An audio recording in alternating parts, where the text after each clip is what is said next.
Hello everyone, welcome back as we are doing chapter 6 International Organizations of 12th Political Science, and in last two videos we have discussed about United Nation Organization, evolution of UN की कब formation हुई UN की और उसकी different agencies और उनके different fields की किस फील्ड में वो एजेंसीज काम कर रही हैं। इसके अलावा यूएन के रिफॉर्म के लिए बहुत सारे नेशन स्टेट्स ने डिमांड की, मेनली टू टाइप के रिफॉर्म की डिमांड हुई कि एक यूएन के स्ट्रक्चरल रिफॉर्म की। स्ट्रक्चरल रिफॉर्म मींस कि उसकी जो सिक्योरिटी काउंसिल के मेंबर्स हैं, 5 परमानेंट मेंबर्स और 10 परमानेंट नॉन परमानेंट मेंबर्स, तो उनकी संख्या को बढ़ाया जाए और जो 5 परमानेंट मेंबर्स हैं उनके पास जो वीटो पावर है उसको अबॉलिश किया जाए। बट वीटो पावर जिन कंट्रीज के पास है, अगर उसे अबॉलिश कर देते हैं तो ये 5 कंट्रीज वर्ल्ड पॉलिटिक्स में अपना रुझान नहीं दिखाएंगी, तो यूएन इनइफेक्टिव हो सकती है। तो ये एक बहुत बड़ा सीरियस इशू है। और इसके साथ जो दूसरे रिफॉर्म की बात की कि ज्यूरिस्डिक्शन ऑफ द यूएन, कि यूएन के ज्यूरिस्डिक्शन सिस्टम में भी कुछ रिफॉर्म्स होने चाहिए। अब जब यूएन के 60 इयर्स कंप्लीट हो गए थे तो नेशन स्टेट सितंबर 2005 में इन्होंने आपस में मीटिंग की, एनिवर्सरी को सेलिब्रेट किया और साथ में पूरी सिचुएशन को रिव्यू किया और ये डिसाइड किया कि किस तरह की रिफॉर्म होने चाहिए, कि किस तरह के स्टेप्स उठाए जाने चाहिए। फर्स्ट है creation of peace building commission, कि एक पीस बिल्डिंग कमीशन का निर्माण किया जाए। तो ये इंपॉर्टेंट है, आप ये सारे points as it is learn कर सकते हो। एग्जाम में 6 मार्क्स का इसके ऊपर क्वेश्चन आ सकता है। सेकेंड है acceptance of the responsibility of the international community in case of failure of national government to protect their own citizens from atrocities. Try to understand this कि अगर डिफरेंट नेशंस में वहाँ गवर्नमेंट जो उनकी मतलब नेशन की जो राष्ट्र की उनकी गवर्नमेंट है वो अगर अपने नागरिकों के मतलब पर जो अत्याचार हो रहे हैं और उनसे वो उनको प्रोटेक्ट नहीं कर पा रही है, कहीं फेल हो गई है, तो उस समय इंटरनेशनल कम्युनिटी की रिस्पॉन्सिबिलिटी हो जाएगी। थर्ड है establishment of human right council, कि एक ह्यूमन राइट काउंसिल का भी यहाँ पर एस्टैब्लिशमेंट हो जो ऑपरेशनल सिंस 19 जून 2006 से स्टार्ट हुआ। And agreement to achieve the millennium development goals, कि अब जो है एक ऐसा एग्रीमेंट कि हम जो यूएन है वो क्या चाहती थी, यहाँ पर मिलेनियम डेवलपमेंट गोल्स को अचीव करना चाहती थी। And condemnation of terrorism in all it's forms, कि टेररिज्म चाहे किसी भी फॉर्म में है उसको कंप्लीटली कंडेम करना, यानी उनको क्रिटिसाइज करना, टेररिज्म को उसकी निंदा करना। And creation of democracy fund, की एक डेमोक्रेसी फंड का भी यहाँ पर निर्माण हो। And agreement to wind up the trusteeship council को विंड अप करना, यानी उसको खत्म कर देना कंप्लीटली। तो ये 7 पॉइंट्स हैं जो बहुत इजी हैं, आपको अच्छे से ये लर्न करने हैं। बट ये जो रिफॉर्म्स की उन्होंने जो कंसीडर किया कि ये स्टेप्स उठाए जाने चाहिए, बट ये भी अपने आप में बहुत एक सीरियस कंसर्न है कि अगर हम फर्स्ट पॉइंट की बात करते हैं कि पीस बिल्डिंग कमीशन का निर्माण हो, तो ऐसा कौन सा पीस बिल्डिंग कमीशन होगा, ठीक है, उसमें उनके ऑब्जेक्टिव्स क्या होंगे, फंक्शंस क्या होंगे। इसके अलावा अगर इंटरनेशनल कम्युनिटी अपनी जिम्मेवारी लेती है लोगों को एट्रोसिटीज से बचाने के लिए, तो उसकी जो जिम्मेवारी होगी वो कहाँ तक अपनी रिस्पॉन्सिबिलिटी को निभा पाएगी।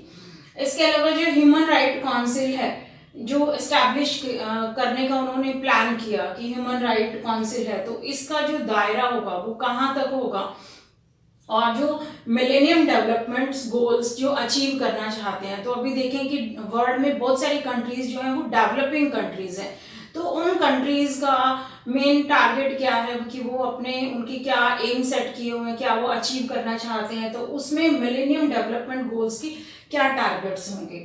तो इसी तरह से जैसे टेररिज्म को कंडेम करना या ट्रस्टीशिप काउंसिल को बिल्कुल विंड अप करना, समाप्त करना, तो ये सारे जो उन्होंने क्राइटेरिया सेट किया, जो उन्होंने रिफॉर्म्स की डिमांड की, जो ये कहा कि ये स्टेप्स उठाए जाने चाहिए, ज्यूरिसडिक्शन को रिफॉर्म करने के लिए। तो ये भी अपने आप में एक बहुत बड़ा सीरियस कंसर्न है या एक सीरियस टॉपिक है कि इसको करने में भी बहुत सारी कंट्रीज की इन्वॉल्वमेंट चाहिए, और फिर सभी कंट्रीज इनके जो फंक्शंस होंगे, जो भी काम कर रही हैं, क्या वो सारी कंट्रीज इनके काम से सेटिस्फाई होंगी, दोबारा से वो इसके ऊपर कोई बात नहीं उठाएंगी, कोई क्रिटिसाइज नहीं करेंगी। ये भी एक बहुत बड़ा मुद्दा है। India and the UN reform. India ने हमेशा यूएन की रिकंस्ट्रक्शन में सपोर्ट किया है कि इंडिया अगर यूएन के जो भी स्ट्रक्चरल रिफॉर्म की बात करते हैं तो इसकी जो जनरल असेंबली के मेंबर्स में तो काफ़ी इंक्रीज हुआ है, लाइक 51 से 193 तक 2011 में हो गए, बट सिक्योरिटी काउंसिल में इसके मेंबर्स अभी तक नहीं बढ़े हैं। 1965 में इसके मेंबर्स 11 से 15 तक हुए थे, बट जो परमानेंट मेंबर्स 5 हैं उनकी संख्या एज इट इज बनी हुई है। तो इंडिया भी चाहता है कि वो सिक्योरिटी काउंसिल का परमानेंट मेंबर बने। India supports an increase in the permanent and non-permanent members of the Security Council. India wishes to be a permanent member in the reconstructed UN. First है कि India के पास ऐसी कौन सी conditions हैं जिसके behalf पे वो कह सकता है कि भाई हाँ, ये सारी कंडीशंस मैंने पूरी कर ली और अब मैं यूएन का परमानेंट मेंबर बनने के लायक हूँ। फर्स्ट है, India is the second most populous country, क्योंकि जो भी कंडीशंस, जो क्राइटेरिया सेट किया गया था, कंडीशंस रखी गई थी कि सिक्योरिटी काउंसिल के अगर हम मेंबर्स बढ़ाते हैं, फिर चाहे वो परमानेंट है या नॉन परमानेंट है, तो ये पर्टिकुलर्स कंडीशंस होनी चाहिए। तो उसमें एक पॉपुलेशन का जो मुद्दा था कि हाँ, उस कंट्री की पॉपुलेशन वास्ट होनी चाहिए। तो इंडिया वर्ल्ड में सेकंड मोस्ट पॉपुलस कंट्री है। Second, it world's largest democracy, कि उन्होंने कंडीशन रखी, जो क्राइटेरिया सेट किया कि वो एक डेमोक्रेटिक कंट्री होना चाहिए, पूरी तरह से डेमोक्रेटिक वे में उस कंट्री में फंक्शन हो। तो इंडिया की जो डेमोक्रेसी है वो वर्ल्ड में लार्जेस्ट है। India has participated in almost all the UN initiatives. UN के जितने भी इनिशिएटिव्स हुए हैं, जितने भी यूएन ने अभी तक स्टेप्स उठाए हैं, तो उसमें इंडिया ने बढ़ चढ़कर पार्टिसिपेट किया है। And the countries economic emergence on the world stage is being felt largely, कि अभी इंडिया की इकोनॉमिक जो कंडीशन है वो भी बहुत अच्छे से ग्रो कर रही है। And regular financial contributor, UN में इंडिया हमेशा रेगुलरली एक फाइनेंशियल कंट्रीब्यूटर रहा है, कभी भी उसने अपना कंट्रीब्यूशन स्किप नहीं किया है। बट इसके साथ बहुत सारे ऑब्जेक्शंस हैं, यानी दूसरी कंट्रीज ऑब्जेक्शन करती हैं। वो कौन सा ग्राउंड है? Objection on India's claim to a permanent seat. What are the grounds? First है न्यूक्लियर वेपन कैपेबिलिटीज, कि बाकी कंट्रीज को इंडिया की न्यूक्लियर वेपन कैपेबिलिटीज के ऊपर शक है कि इसके पास इतनी ज़्यादा स्ट्रॉन्ग न्यूक्लियर एनर्जी नहीं है। Second, troubled relation with Pakistan, कि ये आज पूरे वर्ल्ड को पता है कि इंडिया के जो रिलेशंस हैं पाकिस्तान के साथ वो बहुत अच्छे नहीं हैं। एंड अदर इमर्जिंग पावर्स, इसके अलावा वर्ल्ड में और भी बहुत सारी कंट्रीज हैं जो उभर कर सामने आ रही हैं, जो काफ़ी पावरफुल कंट्रीज हैं, like Brazil, Germany, Japan, south Africa. तो इंडिया का परमानेंट मेंबर बनना या मेंबरशिप मिलना अपने आप में एक बहुत डिफ़िकल्ट टास्क है। अभी तक इंडिया क्यू में है, बट उससे आगे भी बहुत सारी कंट्रीज हैं जो क्राइटेरिया सेट किया गया है कि अगर मेंबर्स बढ़ते हैं तो क्या क्या कंडीशंस होनी चाहिए। तो ऐसी बहुत सारी कंट्रीज हैं, like Brazil, Germany, Japan, south Africa, तो वो भी हमारे से आगे ही हैं। तो परमानेंट सीट लेना इंडिया के लिए अपने आप में बहुत बड़ा challenge. Last topic of this chapter is UN and the unipolar world, यानी शीत युद्ध के एंड के बाद जब यूएसएसआर डिसइंटीग्रेट हो गया तो एक अकेला यूएस रह गया as a sole power, uni power. तो अब यूएस का यूएन में काफी इन्फ्लुएंस है। US is working as a dominant, कि यूएस यूएन में बहुत बड़ा एक लार्जेस्ट कंट्रीब्यूटर है, यानी फाइनेंशियली यूएन की काफ़ी हेल्प कर रहा है। इसके अलावा वॉशिंगटन में यूएन की बहुत सारी एजेंसीज काम कर रही हैं, और यूएस के बहुत सारे जो लोग हैं, नागरिक हैं, वो यूएन में यानी यूनाइटेड नेशन में एज ए ब्यूरोक्रेटिक वहाँ पे काम कर रहे हैं। तो यानी यूएस का जो है यूएन के ऊपर काफी इन्फ्लुएंस है। हमें यूएन में भी यानी यूनाइटेड नेशन में भी यूएस की वैल्यूज और इंटरेस्ट जो है वो दिखाई देते हैं। In the present unipolar world, the most genuine question is that can the UN serve as a balance against the US dominance? सबसे बड़ा genuine question है कि क्या UN US dominance के against एक balance बना पाएगा? The military and the economic power of US allow it to ignore the UN, यानी कि यूएस के पास इतनी ज्यादा मिलिट्री पावर है, इतनी ज्यादा फाइनेंशियल पावर है कि बाकी सारी कंट्रीज एक तरफ और यूएस एक तरफ। तो यूएस अपनी इस पावर के बल पर जो है यूएन जैसी संस्थाओं को भी वो इग्नोर कर सकता है।